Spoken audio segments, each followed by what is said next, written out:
Vous posez sans doute la question du matériel à utiliser.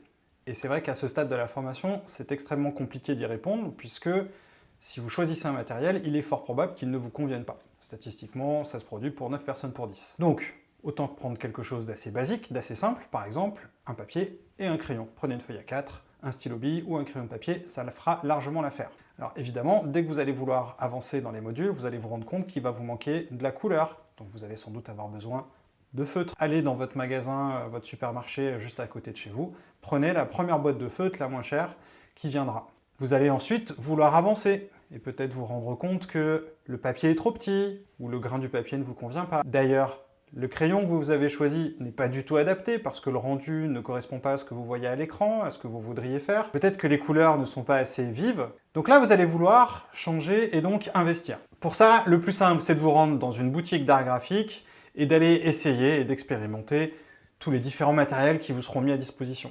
Dans les boutiques d'art graphique connues, vous avez Rougier-Pied, Graphigro, Bosner, Cultura et bien d'autres. Allez voir aussi les boutiques d'art graphique indépendantes. Vous y trouverez une somme d'inspiration fantastique. Vous trouverez aussi de l'inspiration dans la rubrique ressources où on passera un petit peu en revue quelques matériels en détail pour voir un petit peu comment ils fonctionnent et comment ils se comportent en fonction du grain de papier, les feutres à alcool, les feutres à l'eau, le pastel, ce genre de techniques de dessin qui pourront peut-être vous inspirer et sur lesquelles vous aurez peut-être envie de vous orienter.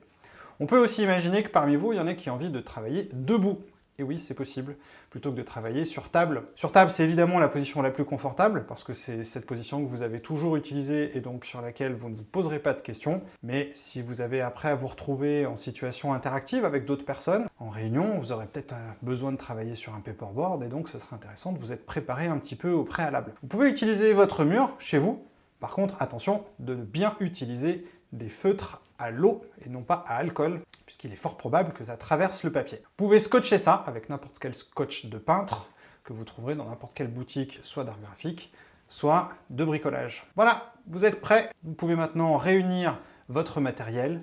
Petit message aux participants qui seraient éventuellement parents, allez piquer les crayons de vos enfants, il y a sans doute du bon matériel dedans.